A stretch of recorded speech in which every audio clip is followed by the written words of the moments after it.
السلام عليكم ورحمة الله وبركاته.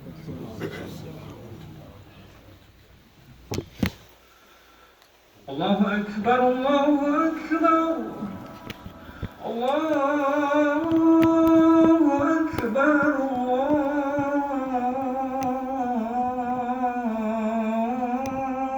الله أكبر أشهد أن لا إله إلا الله أشهد أن لا إله إلا الله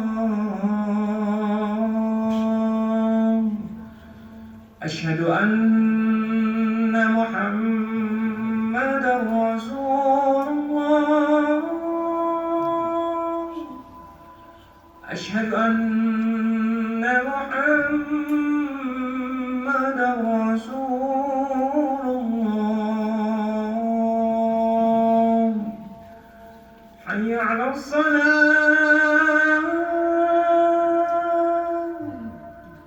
حي على الصلاة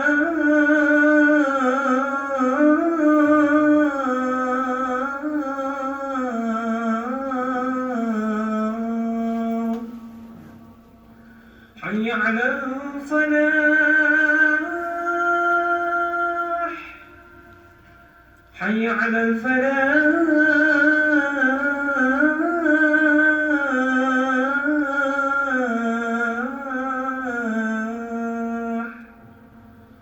الله أكبر الله أكبر لا إله إلا الله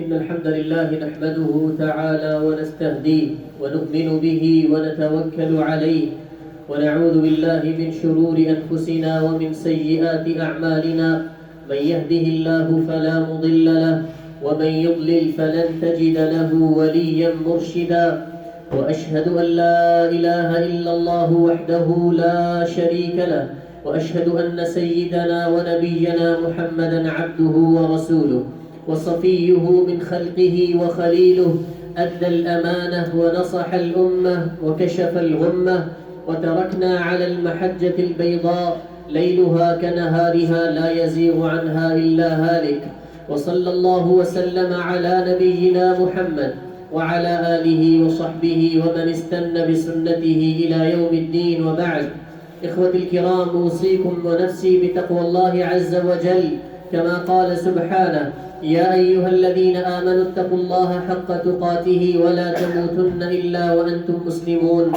يا أيها الذين آمنوا اتقوا الله ولتنظر نفس ما قدمت لغد واتقوا الله إن الله خبير بما تعملون ولا تكونوا كالذين نسوا الله فأنساهم أنفسهم أولئك هم الفاسقون لا يستوي أصحاب النار وأصحاب الجنة هم الفائزون اللهم ارزقنا الإخلاص في القول والعمل آمين يا رب العالمين. Respected brothers and sisters in Islam, when we stand up in the Salah and when we are about to say Allahu Akbar, there are certain conditions, shurutu salah. The first of those conditions is that it should be the timing of that prayer. Whatever prayer you are performing, it should be the time of that prayer. The second condition is the purification from minor or major impurity. If you have to perform wudhu, you should do so, or the major impurity you can be pure by the ghusl or taking the bath. The third condition or shart of the prayer is that your cloth, your body, and the place that you are praying is pure, is clean. And the fourth condition is the satr, the awra. The bare minimum for men is from navel to knee, that's a bare minimum. And for the woman, the whole body except the face, hands and the feet. And the last condition is that we are facing towards the Qibla. So these are the 5 conditions before we start the salah. If any condition is not met, our salah will not be valid.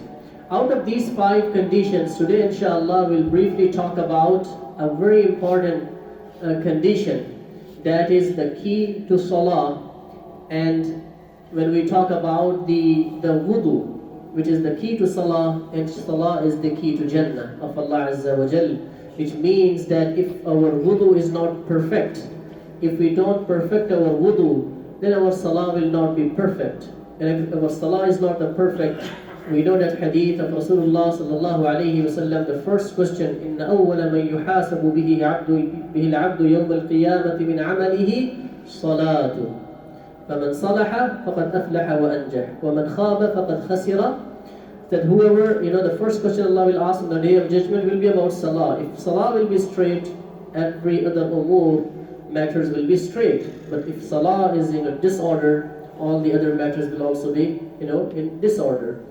So talking about the wudhu, even before talking about the wudhu, most of the time what we do is we use the bathroom. And subhanAllah, our religion is perfect, and even Rasulullah mentioned those nitty-gritty details also. For example, when you enter the bathroom, you enter with the left foot. And when you exit the bathroom, you exit with the right foot. Now sometimes a question comes up about as the fuqaha, they use 2 terms, istinja and istijmar. Is it required, is istinja is required for the wudhu, or what is the difference between istinja and istijmar? So istinja is a term that fuqaha they used, that when you purify yourself after urinating or after using the bathroom with the water, this is called istinja. And istijmar is from jamar, jamarat, during the hajj, when you throw the pebbles, the stones to the shaitan, jamar is from stone. So istijmar is that when you clean yourself through paper towel, tissue, or as in the time of Rasulullah they used, the Sahaba they used to clean themselves with the stones, right? So this question sometimes comes up, that is it okay if you clean yourself with istijmar, for example, you use just a paper towel or tissue, and after that can you perform the wudhu or not, or is it compulsory to use the water?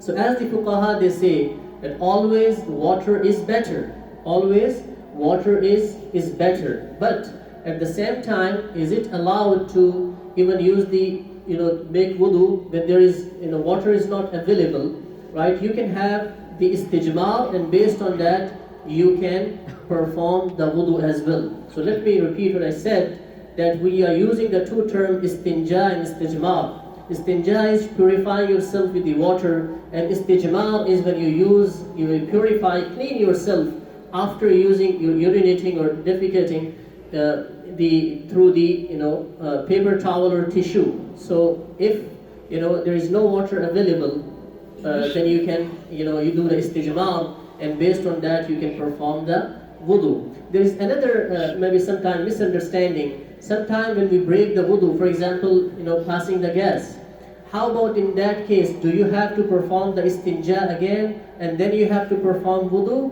The answer is, for example, in one of the hadith of Rasulullah, he said, the meaning of the hadith, if during the prayer do you break your wudu, meaning you pass the gas, what you have to do? You should put your hand on your nose, signaling the other people that you broke the wudu, right? And then you can go and you can make the wudu, not the istinja, but the make wudu and come back and join the salah. You are reciting the Quran, you break the wudu, you go back and you make the wudu and you continue your recitation. Another question that mostly comes up, especially living in this part of the world, the people they say that, can we urinate while standing? Or is it in Islam you have to sit and you have to urinate? Again here we have 2 ahadith of Rasulullah sallallahu alayhi wasallam. And when you read those 2 hadiths, they are opposite to each other, but both of them are sahih hadith of Rasulullah sallallahu alayhi wasallam. Aisha, our mother radiyallahu anha, she narrates this hadith that whoever says that Rasulullah sallallahu alayhi wasallam urinated while standing, he is lying. Ma kana yabulu illa qa'idan. Rasulullah sallallahu alayhi wasallam never urinated except he was sitting. But we have another authentic hadith by a Sahabi with the name of Hudhayfa ibn Yaman radiyallahu anhu, in which he says that once we were with Rasulullah sallallahu alayhi wasallam, and I saw Rasulullah sallallahu alayhi wasallam urinating in a place, and the hadith uses the word that where the people sometimes, there's a place they throw the garbage. So Rasulullah sallallahu alayhi wasallam was there and he urinated while standing. So this is also an authentic hadith. Aisha radiyallahu anha, we know, she lived with Rasulullah sallallahu alayhi wasallam. So here the scholar, they say, we have to take as a real believer those actions of Rasulullah sallallahu alayhi wasallam that he did on regular basis. So what was his regular practice? As Aisha radiyallahu anha, she says, مَا كَانَ يَبُولُ إِلَّا قَاعِدًا. He never urinated except he was sitting. So this was the usual practice of Rasulullah sallallahu alayhi wasallam. On regular basis he used to do that. Once he sallallahu alayhi wasallam did that, and subhanallah, what a wisdom behind that. Especially sometimes we come across that situation. You stand on a gas station and you enter in the bathroom, and the bathroom is in a situation where you cannot help yourself. I mean, you cannot just sit on it because it's so dirty. But at the end, but you have to at the same time relieve yourself as well. So in this situation where you don't have any other option, then we can apply this hadith of as narrated by Hudhayfa ibn Yaman. But it should never be a regular practice of ours. Sometimes we see, unfortunately, we come in the house of Allah, in the masjid of Allah, and sometimes brothers, we see that they are standing while urinating. It's not acceptable, because subhanallah, at the same time, as we mentioned one of the hadith of Rasulullah about it, but at the same time when we are using it, mostly what happens that it's very difficult to keep that seat clean. And who is going to use it next? Who will be the next person? Another Muslim brother. He will use it and then he will make wudhu and then he will pray. If we are the source of that, because of us, he was not able to, he didn't know that there was some, anything there on top of the seat, any urine or whatever, then who will be sinful at the end of the day? We will also be sinful. Rasulullah sallallahu alaihi wasallam, and listen to this hadith carefully, once he was passing by a grave, and he said the people of this grave are being punished because of the two sins. And they said those two sins seems to be very minor sins, but they are getting punishment because of that. One of them, he used to carry tales, meaning he listened something and he passed it to others, carrying tale. And the other person, whenever he used to relieve himself, whenever he used to use bathroom, he was not careful. And subhanallah, there's a wisdom. When we are standing and urinating, it's kind of very difficult for our cloths to be pure, right? Or even sometimes that area to be clean. And as I mentioned at the very beginning of the khutbah, that one of the conditions of the salah is that your cloth, your body should be pure.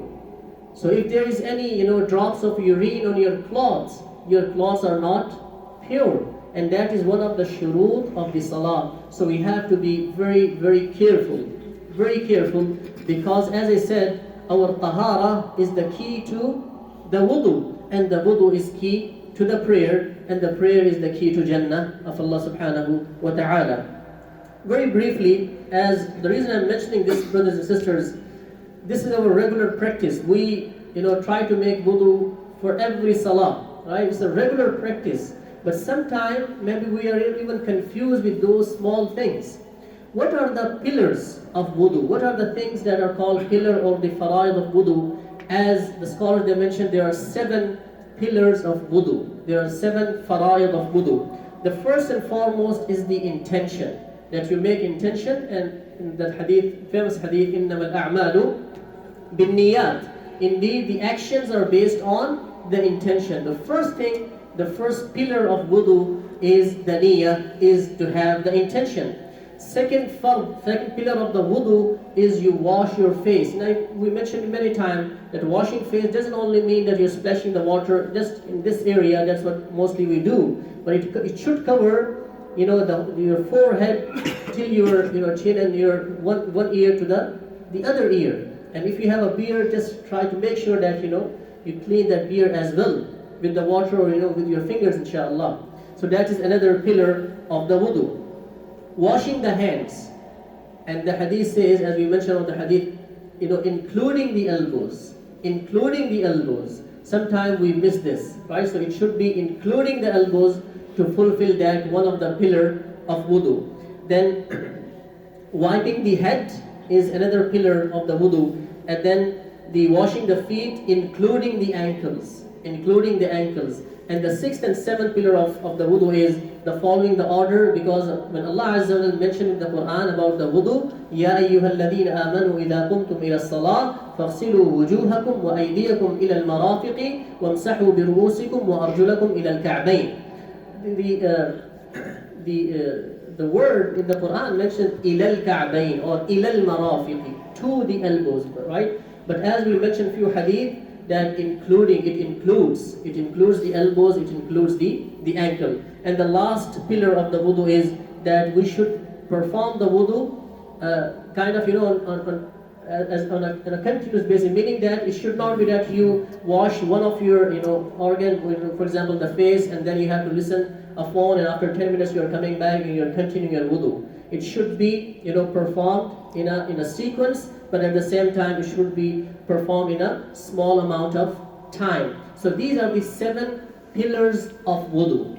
And there are some of the sunnah of wudu as well. And when we say sunnah, don't say that this is optional. These sunnah were the regular practice of Rasulullah sallallahu alaihi wasallam. The one of the sunnah of the wudu is that you start the wudu with Bismillah.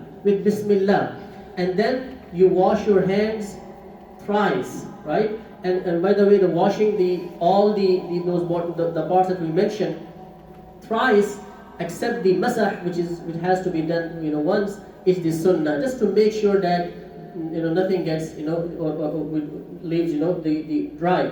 And also some of the sunnah of the wudu that you put the water in your nose, in your mouth, right? And as we mentioned, it is the pillar of wudu, by the way, that to follow that sequence. Wudu, brothers and sisters, is needed when we are, of course, when we pray, when we read the Quran, when we are touching the mushaf, not reading from your memory, but when we are touching the Quran, wudu is compulsory. And also wudu is compulsory when we are making the tawaf. For the tawaf, wudu is compulsory. Not for Safa and Marwa, but for tawaf, it's compulsory to be in the state of wudu. Wudu is not needed, for example, for sajda shukr, or you were reading the Quran from your memory and you came across with the ayah of sajda, so you can perform the sajda of tilawa without being in the state of wudu. Also, although it is better to be in the state of wudu, and also when we are doing any dhikr or for the dua, wudu is not compulsory. Let me mention few ahadith of Rasulullah sallallahu alaihi wasallam in relation to this action that seems to be for us a very a regular practice that we do, and sometimes maybe we are not taking it the way we are supposed to. But inshallah, maybe listening to these few ahadith of Rasulullah sallallahu alaihi wasallam in relation to the wudu, inshallah, where if we are spending a minute maybe just splashing the water here and there, maybe inshallah we'll try our best to perfect our wudu. And keeping in mind, one of the way we can perfect our wudu is when we keep in our mind these benefits of the wudu. Let's mention a few hadith of Rasulullah sallallahu alaihi wasallam. One of the hadith, he sallallahu alaihi wasallam said, whoever stands up to perform his wudu, intending to offer salah, then cleans his hands. The sins of his 2 hands fall out with the first drop of water. The sins of his hands fall out with the first drop of water. Then when he rinses his mouth and draws water into his nose and expels it, the sins of his tongue and 2 lips fall out with the first drop of tongue. Sometimes we commit sins knowingly and unknowingly, right? These minor sins will be forgiven. The minor sins through our tongue or through our eyes. And then when he cleans his 2 arms, including the elbows, and his 2 feet, including the ankles, he becomes free of all his offenses and sins, just as he was the day his mother gave him birth. He sallallahu alaihi wasallam said, when he stands for salah, Allah elevates his position. And if he merely sits, meaning it's not time for salah, he made the wudu, and he's just sitting there waiting for the salah, even then his sitting is free of sins, And this hadith is in narrated by Musnad Ahmad, in Musnad Ahmad. 5 daily prayers. The Rasul said in the hadith, 5 daily prayers, and from one Friday prayer to the next Friday prayer, and from Ramadan to another Ramadan, are expiation of the sins committed in between them, provided that the person did not commit any major sin. And this hadith is also in Muslim. Another hadith, Rasulullah said, adhere to righteousness, even though you will not be able to do all acts of virtue. Know that the best of your deed is salah, is the prayer, and that no one maintain his wudhu, another meaning of the hadith, no one perfects his wudhu except a true mu'min, except a true believer. Now, believer, a mu'min, is a higher rank than a Muslim, right? A person is a Muslim and then he becomes a mu'min. Mu'min, as Quran says, mu'minuna haqqa. The person who is a true believer, he makes sure to perfect his wudu. Rasulullah sallallahu alayhi wasallam also told us that on the day of judgment, that the wudu will beautify the one who has perfected it. And there's a famous hadith, a Sahih Muslim, by Abu Hadim. Abu Hadim reported that I was standing behind Abu Hurairah radiallahu anhu, and he was performing wudu. And he was washing his hand. And as we were mentioning, he did not wash hand till elbows, but he washed hand little further as well. So that the man was standing behind and looking at him, asked Abu Hurairah, what kind of wudu were you making? So then he mentioned to him, oh, person from the tribe of Farouk, if I knew that you were standing there, I would not have done that, but I did it because Messenger of Allah sallallahu alaihi wasallam said that your limbs, those parts that you washed, during the wudu, will shine on the day of judgment. And I want to make sure, and then he mentioned another hadith of Rasulullah sallallahu alaihi wasallam, that he sallallahu alaihi wasallam said, during your wudu, wherever the water reaches, those organs will be beautified on the day of judgment. So that's why this was the practice of Abu Hurairah radiallahu anhu, that he used to make sure to wash his hand, not only including the elbows, but he used to go a little further, making sure, keeping that in mind, that these organs will shine on the day of judgment. Another beautiful hadith, and this is something Rasulullah mentioned, and listen to this again carefully, brothers and sisters. Rasulullah sallallahu alayhi wasallam said, "Inna ummati yud'auna yawm al-qiyamati غرًا محجلين من آثار الوضوء فمن استطاع منكم أن يطيل غرته فليفعل." Subhanallah. He sallallahu alayhi wasallam said, my ummah will be recognized on the day of judgment. And then he used 2 words, غرًا محجلين. Now غرًا is a horse that has a white streak on his forehead. Imagine if you have a number of horses, right? And among them is a horse that has a white streak on his forehead. And muhajjal means the horse that has the white streak, going through his limbs, going down towards his limbs. So up till this day, the most expensive horse in Arab is this kind of horse. Rasulullah ﷺ said, my ummah will be recognized on the day of judgment, غُرًّا مُحَجَّلِينَ.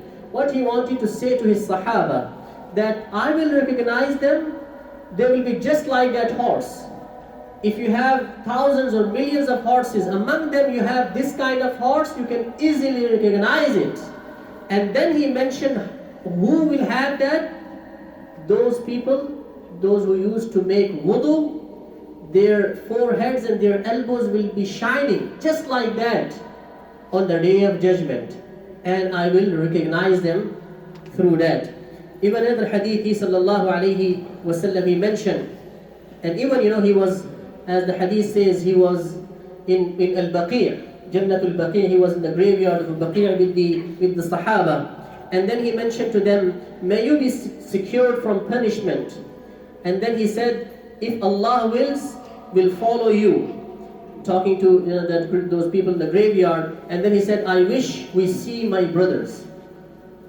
He is mentioning to the Sahaba, I wish to see my brothers. So the companion, they said that Are not we your brothers, O Rasulullah sallallahu alaihi wasallam? He sallallahu alaihi wasallam said, no, you are my companions. My brothers will be those who will come after you, and I will not see them, and they will not see me, but they will come and they will believe on me. And then the Sahaba, they asked, oh Rasulullah sallallahu alaihi wasallam, how you will recognize them on the day of judgment? And then he sallallahu alaihi wasallam gave them another example, that if a man has white-footed horses with white foreheads among horses which are pure black, will he not recognize his own horses? You have black horses and white horses, and among them are the white horses with the white footed, having the white foot. You can easily recognize them. So Rasulullah sallallahu alaihi wasallam said, that's how I will recognize them. The follower said, certainly, O Messenger of Allah, he sallallahu alaihi wasallam said, my followers will come with bright faces and white limbs because of wudhu, and I will arrive at the Hawd al-Kawthar. Now, as the scholar they say, Rasulullah sallallahu alaihi wasallam will be standing near the Hawd al-Kawthar, and we ask Allah Azza wa Jal to bless all of us to be there, first of all, near the Hawd al-Kawthar, and to drink from the blessed hands of Rasulullah sallallahu alaihi wasallam from Hawd al-Kawthar. So as the scholar they say, in this hadith particularly, he sallallahu alaihi wasallam mentioned that I will recognize my ummah through their forehead, and their elbows will be shining because of the wudhu.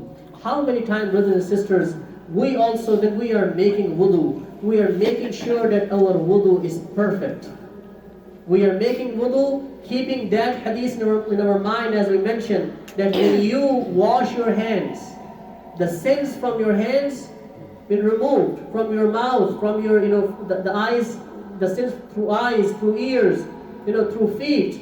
Allah, this is one of the way, as the hadith says, you can be just like a newborn baby. All the minor sins Allah Azza wa Jalla forgives of that person who perfects the wudu.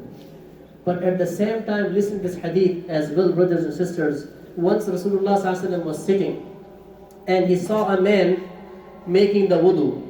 When he finished, the back of his foot was still dry.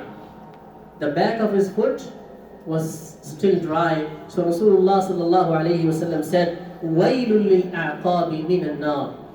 Woe to the heel that will be burned in the fire, in the hellfire, because of this.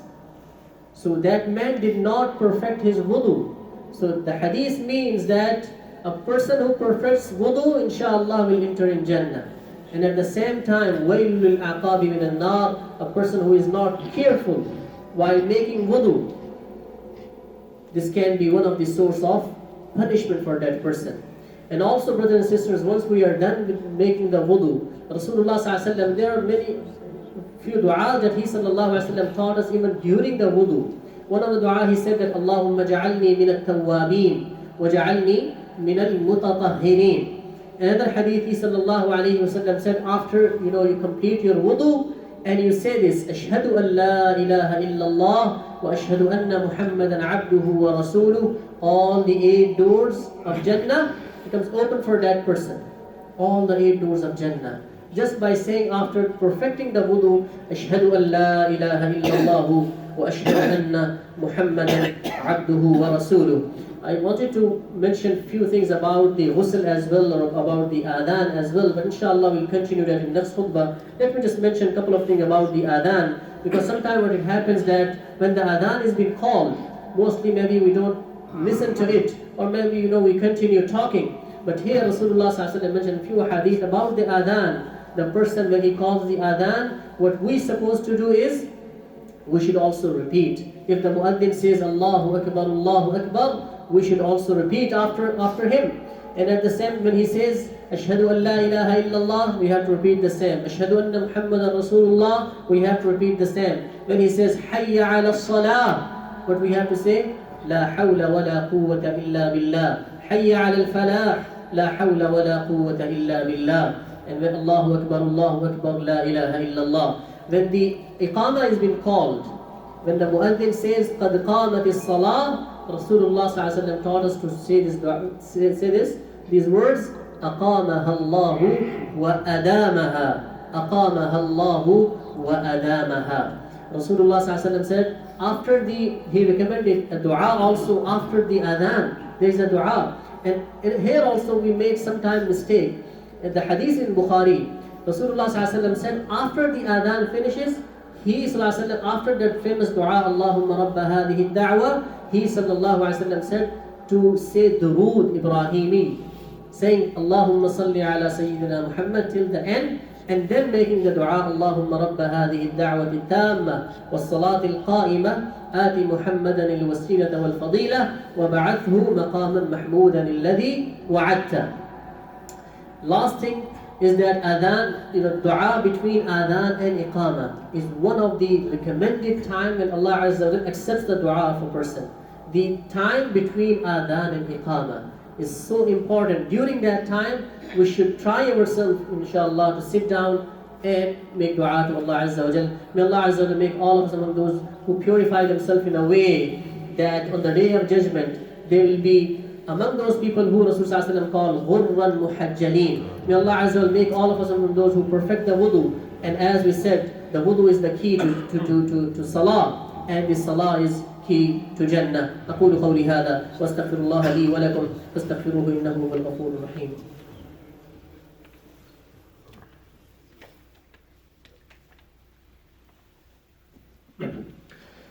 الحمد لله الواحد الأحد الصمد الذي لم يلد ولم يولد ولم يكن له كفوا أحد. الحمد لله الذي خلق السماوات والأرض وجعل الظلمات والنور ثم الذين كفروا بربهم يعدلون. قال سبحانه إن الله وملائكته يصلون على النبي يا أيها الذين آمنوا صلوا عليه وسلموا تسليما. اللهم صل وسلم وبارك على نبينا محمد وعلى آله وصحبه أجمعين. اللهم أعز الإسلام والمسلمين. اللهم انصر الإسلام والمسلمين. اللهم أيد الإسلام والمسلمين. اللهم أصلح أحوال المسلمين في كل مكان. اللهم ألف بين قلوبهم وأصلح ذات بينهم واهدهم سبل السلام. اللهم إنا نسألك خير ما سألك منه نبيك محمد صلى الله عليه وسلم، ونعوذ بك من شر ما استعاذك منه نبيك محمد صلى الله عليه وسلم، وأنت المستعان وعليك البلاغ، ولا حول ولا قوة إلا بالله العلي العظيم. اللهم اشف مرضانا ومرضى المسلمين. اللهم اشف مرضانا ومرضى المسلمين. اللهم ارحم موتانا وموتى المسلمين. اللهم اغفر للمسلمين والمسلمات والمؤمنين والمؤمنات الأحياء منهم والأموات إنك سميع قريب مجيب الدعوات. اللهم طهر قلوبنا من النفاق، وأعمالنا من الرياء، وألسنتنا من الكذب، وأعيننا من الخيانة، فإنك تعلم خائنة الأعين وما تخفي الصدور. اللهم زين أخلاقنا بالقرآن، وأدخلنا الجنة بالقرآن، ونجنا من النار بالقرآن. اللهم اجعل القرآن العظيم ربيع قلوبنا ونور صدورنا وجلاء أحزاننا وذهاب همومنا وغمومنا. اللهم ذكرنا منه ما نسينا، وعلمنا منه ما جهلنا، وارزقنا تلاوته آناء الليل وأطراف النهار، واجعله لنا حجة يا رب العالمين. واجعله لنا حجة يا رب العالمين. اللهم اهدنا واهد بنا واجعلنا سببا لمن اهتدى. اللهم اجعل آخر كلامنا من الدنيا شهادة أن لا إله إلا الله وأن محمدا رسول الله، وتوفنا وأنت راض عنا بغير غضبان. وصلى الله وسلم على نبينا محمد وعلى آله وصحبه أجمعين. عباد الله رحمكم الله، إن الله يأمر بالعدل والإحسان وإيتاء ذي القربى وينهى عن الفحشاء والمنكر والبغي يعظكم لعلكم تذكرون. اذكروا الله يذكركم وادعوه يستجب لكم، ولذكر الله تعالى أعلى وأولى وأجل وأتم وأهم وأكبر، والله يعلم ما تصنعون. الله أكبر الله